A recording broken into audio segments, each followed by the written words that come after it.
요나의 분노와 하나님의 긍휼이란 제목으로 하나님 말씀 함께 나누겠습니다.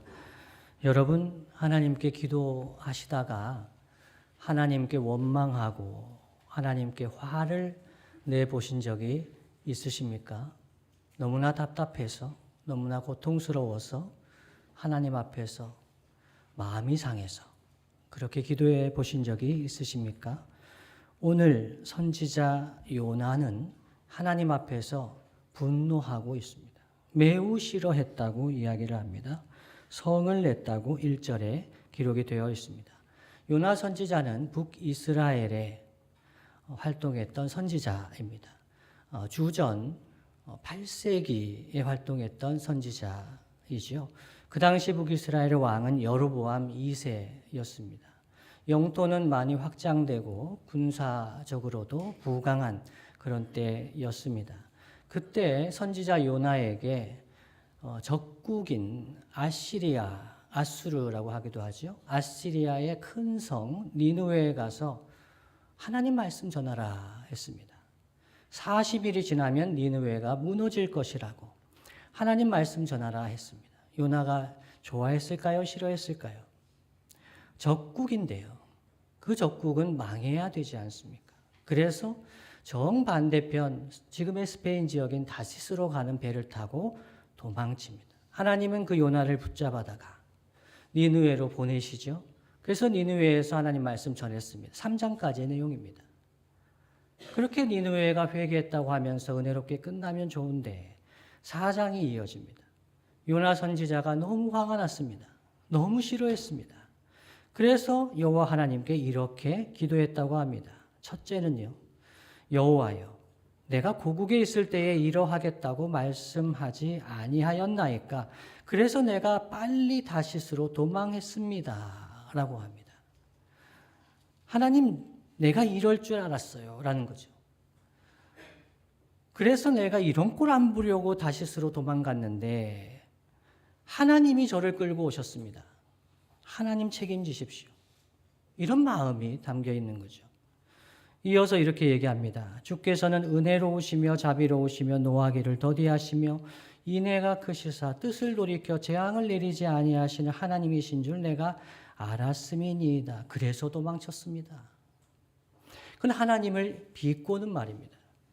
하나님 참 은혜로우십니다. 하나님 정말 자비로우십니다. 이 악독한 니느웨 사람들 그냥 무너지게 내버려 두셔야지. 왜 나를 보내셔서 왕부터 높고 낮은 모든 자들이 회개하게 하십니까? 하나님은 정말 자비로우시네요. 이렇게 이야기를 하는 겁니다. 그러면서 이어서 요나 선지자는 이렇게 간청을 하죠. 여호와여 원하건대 이제 내 생명을 거두어 가소서. 사는 것보다 죽는 것이 내게 나음이니이다. 이렇게 했습니다. 저는 이 부분을 읽으면서 조선시대 때가 생각이 났습니다. 제가 살았던 건 아니지만요. 사극을 보면 그런 게 있지 않습니까? 전하 죽여주시옵소서라고 하지 않습니까? 요즘엔 잘 그렇게 하지 않더라고요. 조금 현대적으로 각색합니다만은. 조선시대 때 특히 살인파나 이제 선비들이 왕의 결정이 대의에 맞지 않을 때 그럴 때 용기를 내어서 목숨 걸고 상소를 했습니다. 그것은 죽여달라고 하지만 실제의 마음은 어떤 마음입니까? 뜻을 돌이켜 주십시오. 그런 의미를 담고 있습니다. 선지자라면 자기의 뜻보다 하나님의 뜻이 이루어지기를 바라고 하나님의 뜻을 알면 순종하는 것이 선지자의 바른 자세인데 요나는 그렇지 않았습니다. 저를 죽여주십시오. 하나님 지금 하시는 것 옳지 않습니다. 라고 하나님 앞에 그의 분노를 쏟아내었습니다. 그때 하나님께서 어떻게 반응을 하셨을까요? 저 같으면 혼내고 벌할 만도 한데 하나님은 요나에게 말씀하셨습니다. 요나에게 설득하기 원하셨어요. 그래서 하나님 하신 말씀이 네가 성내는 것이 옳으냐라고 하셨습니다.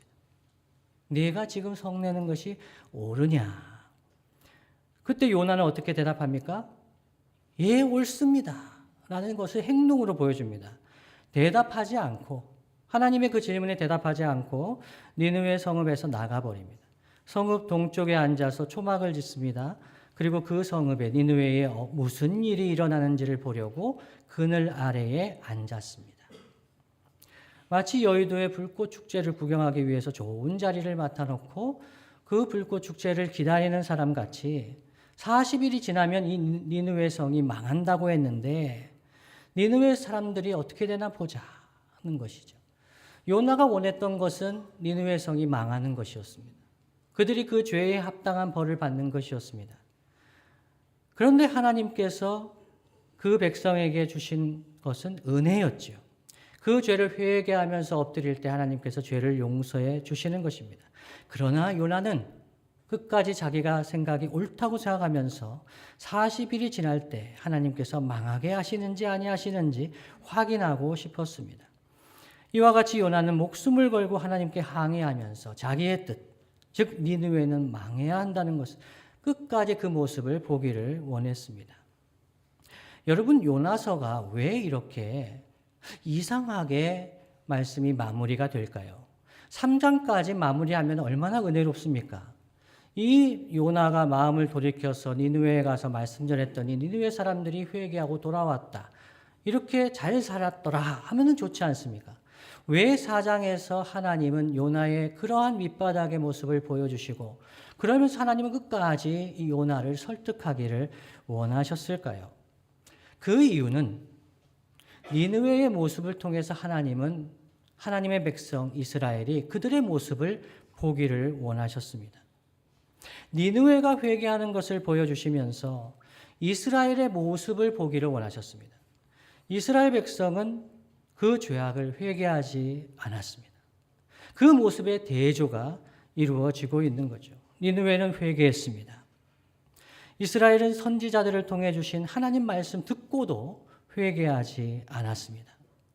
오히려 도리어 선지자를 박해했습니다.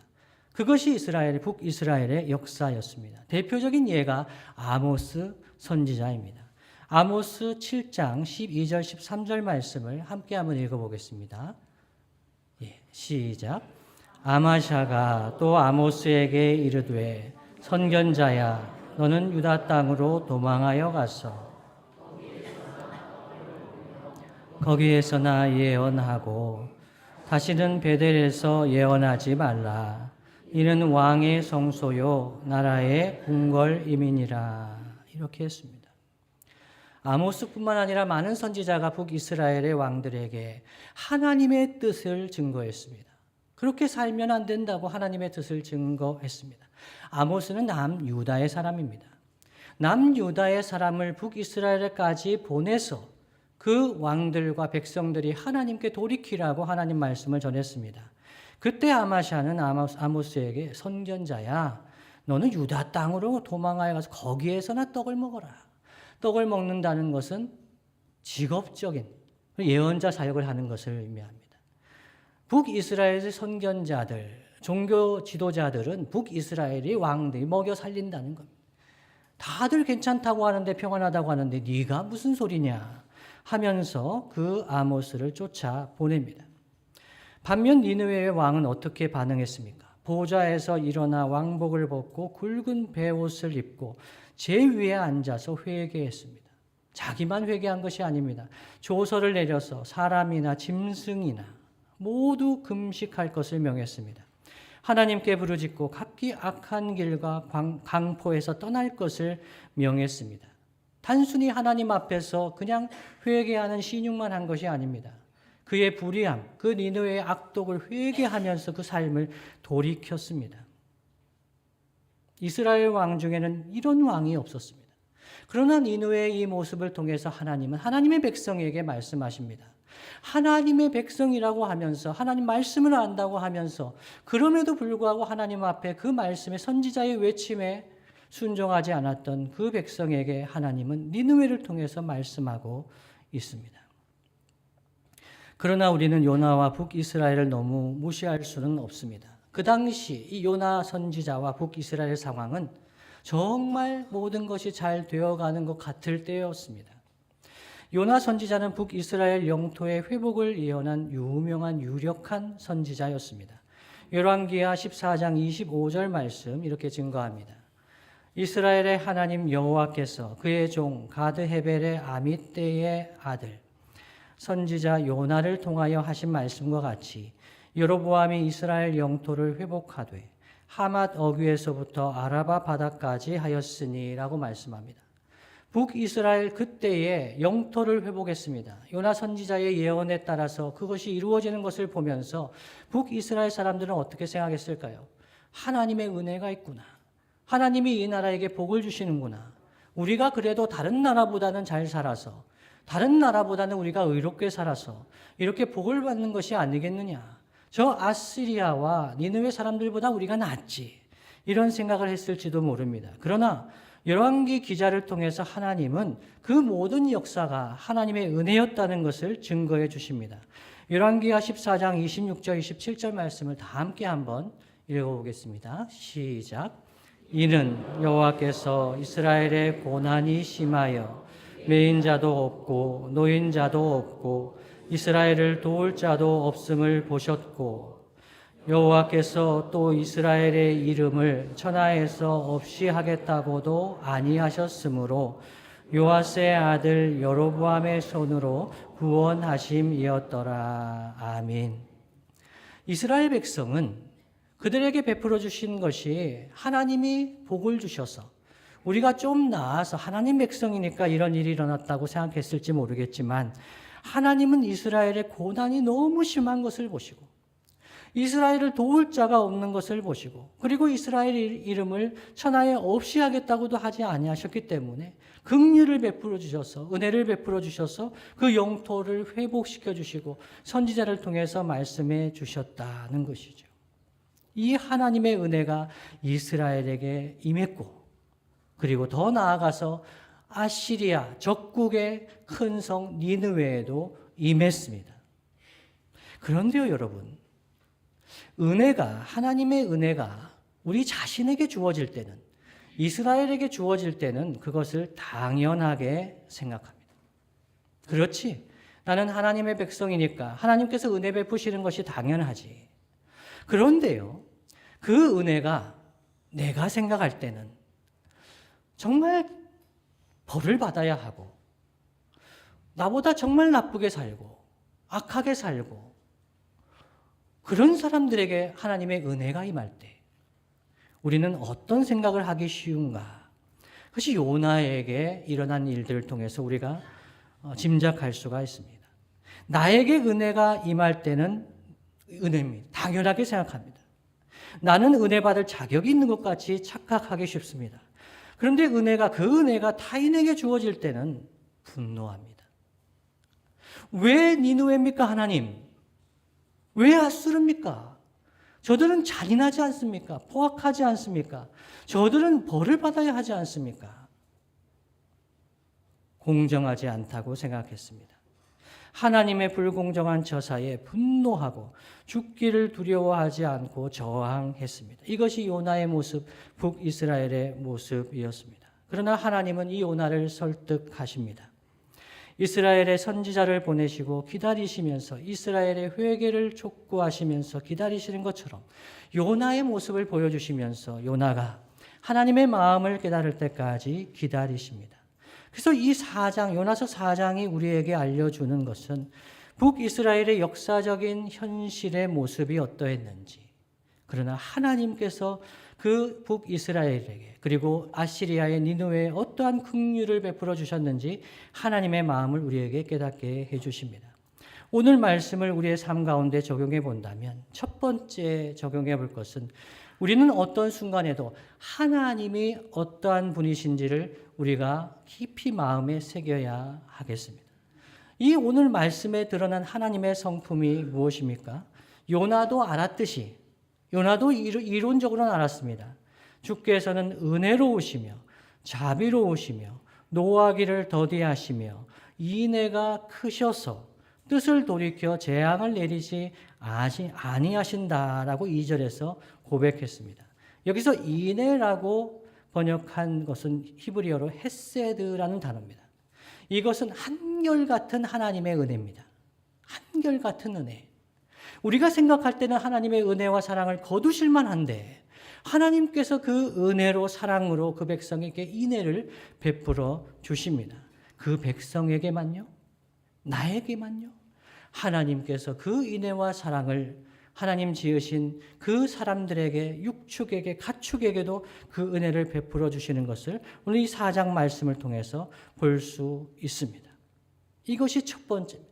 하나님 어떠한 분이신지 사랑의 하나님 기억해야 되겠습니다. 두 번째는 이런 하나님의 성품을 아는 사람의 합당한 반응은 무엇일까요? 하나님은 사랑의 하나님이시고 인애의 하나님이십니다. 이 하나님의 성품을 아는 사람의 합당한 반응은 타인을 불쌍히 여기는 것입니다. 타인을 불쌍히 여기는 것. 요나에게는 아시리아의 큰 성 니느웨 사람들과 육축을 불쌍히 여기는 것이 하나님께서 원하시는 것이었습니다. 하나님의 성품의 큰 축은 사랑과 공의입니다. 사랑의 하나님은 공의의 하나님이시죠.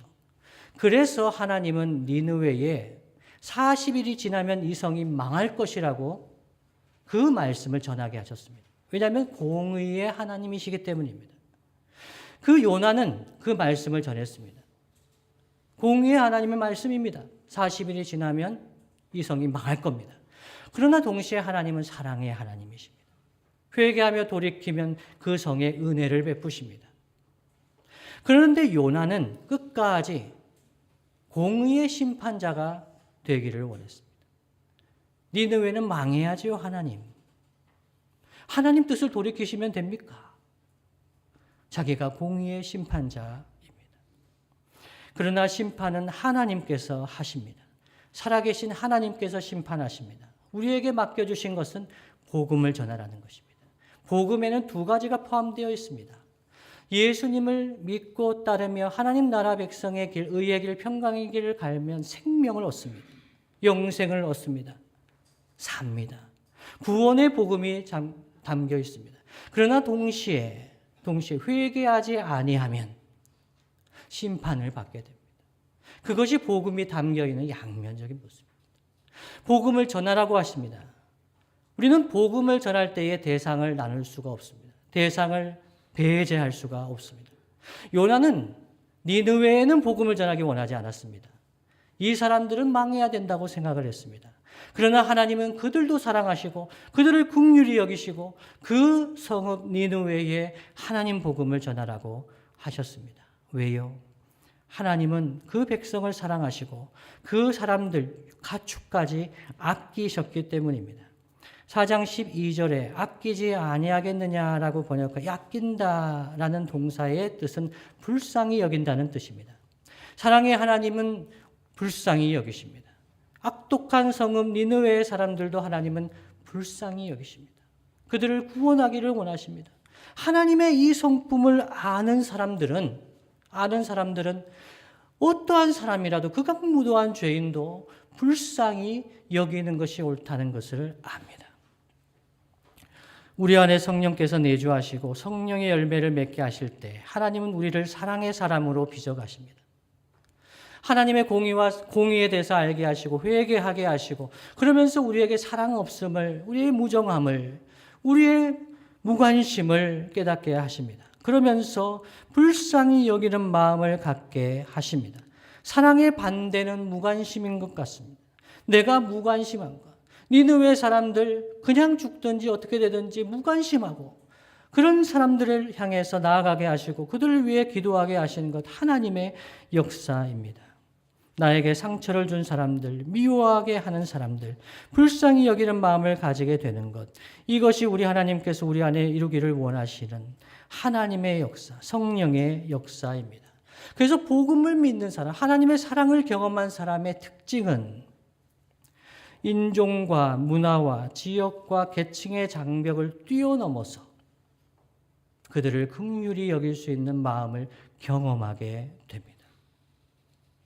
어떻게 불쌍히 여길 수가 있겠습니까?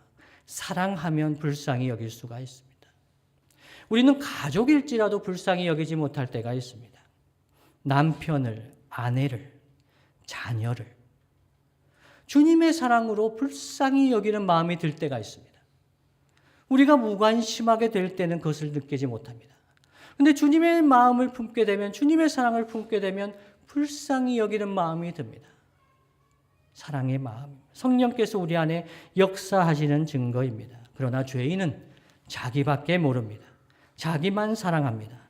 그래서 자기가 제일 불쌍합니다. 북이스라엘의 모습이 그랬습니다.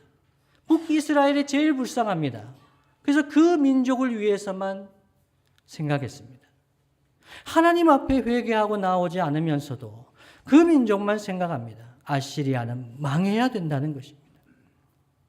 이스라엘의 구원만 생각하며 살던 요나 선지자의 모습을 드러내시면서 하나님은 요나서를 통해 하나님의 구원은 나만을 위해 이루어지는 것이 아니라는 것, 나와 같은 생각을 가진 사람들만을 위한 것이 아니라는 것, 모든 민족과 이 피조 세계에 이루어져야 할 복된 소식이 하나님 나라 복음이라는 것, 우리에게 깨닫게 해 주십니다. 오늘 둘의 찬양대는 찬양했습니다. 십자가의 고난에 대해서, 예수님이 십자가 지신 이유가 무엇인가에 대해서 우리에게 함께 생각하게 해 주었습니다. 예수님이 십자가 지신 이유가 무엇입니까? 나의 죄를 위해서요? 예. 나의 죄를 위해서 십자가 지신 주님은 내가 미워하는 사람, 내가 저 사람은 니느웨 같다, 아시리아의 백성 같다 생각하는 그 사람을 위해서도 예수님은 십자가를 지셨습니다. 살찌끼시고 피 흘리셨습니다. 그들에게도 하나님께서는 긍휼히 여기시고 주의 복음을 전하기를 원하신다고 말씀합니다. 마지막 세 번째로, 이 하나님을 믿는 성도는 어떻게 살아가야 할까요? 우리에게 타인과 이웃을 긍휼히 여기는 마음을 달라고 기도해야 하겠습니다. 우리의 맨정신으로는 되지 않기 때문입니다. 우리의 마음으로는 절대 그들을 긍휼히 여기는 마음이 생기지가 않습니다. 그들은 벌을 받는 것이 하나님의 공의인 것 같습니다. 그러나 예수님의 십자가의 길을 생각하며 그 고난의 길을 걸으신 주님을 생각할 때마다 우리는 그들을 위하여 울 수 있는 제자의 삶을 살아가게 됩니다. 누가복음 23장 28절 말씀에서 주님은 이렇게 말씀하셨습니다. 예수께서 돌이켜 그들을 향하여 이르시되 예루살렘의 딸들아 나를 위하여 울지 말고 너희와 너희 자녀를 위하여 울라 말씀하셨습니다. 우리는 예수님을 위해서 우는 때가 있습니다. 교회를 걱정합니다. 하나님 나라를 걱정합니다. 이렇게 해서 주님이 어떻게 되시겠는가? 지금 죽으시면 어떻게 되는가? 주님을 위해서 우리는 걱정 근심하며 살아갑니다. 그러나 주님의 십자가의 길은 구원의 길입니다. 우리가 정말 울어야 될 대상이 누구입니까? 우리가 교회를 위해서 운다고요? 예, 중요합니다. 그럴 때가 있습니다. 그러나 우리가 정말 울어야 할 사람들은 정말 원수 같은 사람들입니다. 내가 맨정신으로는 포용할 수 없는 사람들, 맨정신으로는 끌어안을 수 없는 사람들, 정말 마음속에 미움이 가득 찬 사람들, 그 사람들 우리가 품어줄 수가 있겠습니까? 그들을 긍휼히 여길 수가 있겠습니까? 그래서 예수님의 제자들은 내가 울어야 할 사람이 누구인지를 생각하면 좋겠습니다. 북한 땅에 있는 영혼들을 위해서 삶의 터전을 잃어버린 팔레스타인과 우크라이나의 난민들이 많습니다. 미얀마의 내전과 지진으로 인해 피해를 입은 이웃들이 많습니다. 우리가 울어야 할 이웃들이 많습니다. 산불로 인해서 현재와 미래를 생각할 수조차 없게 되어버린 이재민들과 주민 너무나도 많이 있습니다. 우리가 울어야 될 사람들이 많습니다. 하나님은 이 세계를 구원하기를 원하십니다. 그런데 우리의 무자비함과 무관심이 하나님께서 구원하시는 길에 걸림돌이 될 때가 많은 것 같습니다. 우리가 받아야 될 구원에 대해서는 생각하지만 우리가 하나님으로부터 좀 더 인정받은 사람인 것처럼 착각하면서 우리가 당을 짓고 우리와 다른 사람들을 배제하고 포용하지 못할 때 우리는 매우 폭력적인 모습을 보이고 타인과 이웃의 고통에 무관심해질 때가 많은 것 같습니다. 심지어 그들의 고통을 매우 당연하게 여기기까지 할 수 있습니다. 니느웨는 고통을 당해야지. 그러나 우리 주님은 그들을 긍휼히 여기십니다. 불쌍히 여기십니다. 그들도 복음을 들어야 하고 그들도 하나님의 공의로운 통치에 대해서 알아야 하고 그들도 하나님의 사랑과 긍휼을 알아야 되는 사람들입니다.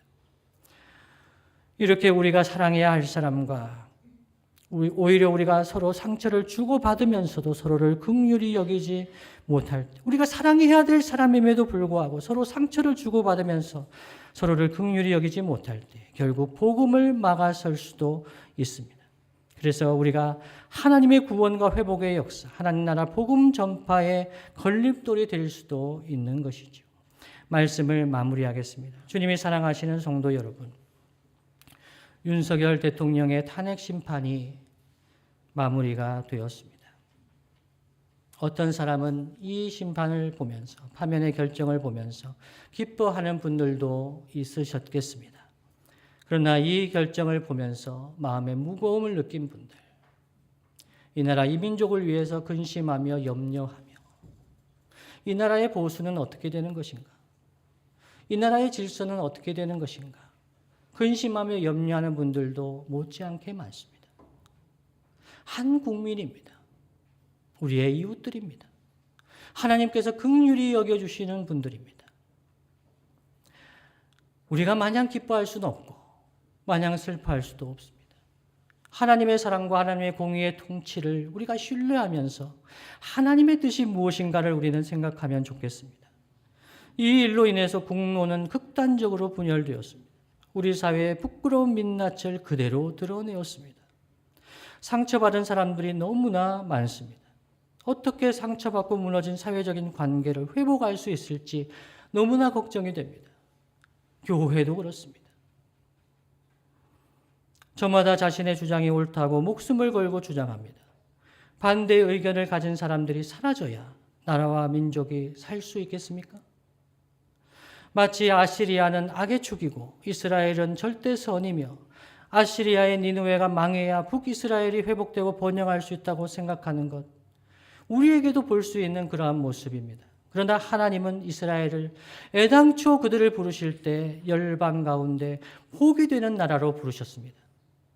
이스라엘을 제사장 나라로 부르셨습니다. 열방에게 하나님 나라의 복을 증거하고 그들을 살리며 그들을 섬기는 나라로 하나님 나라, 하나님 백성들을 부르셨습니다. 그래서 하나님은 요나를 설득하셨습니다. 요나가 회개하기를 바라셨습니다. 이스라엘이 회개하기를 바라셨습니다. 그래서 요나를 니느웨로 보내시고 그 말씀을 우리에게도 말씀하십니다. 하나님이 긍휼히 여기시는 사람들을 우리가 긍휼히 여길 수 있도록 우리를 초대하고 계십니다. 성도 여러분, 상처로 인해 찢기고 아파하며 분열되어 있는 우리의 가정과 직장과 이 나라 이 민족을 위해서 울 수 있는 우리가 되기를 간절히 바랍니다. 긍휼히 여기는 마음을 갖게 되기를 간절히 바랍니다. 우리의 육신적인 마음에는 이런 마음이 들지가 않습니다. 나의 의로움을 이야기하고 싶습니다. 내가 해서 이러한 일이 되었다고. 그러한 일을 마음에 두고 있다면 착각입니다. 하나님의 긍휼과 인애로 우리가 속한 공동체를 세우고 회복시키는 저와 여러분 되시기를 예수님의 이름으로 축복합니다.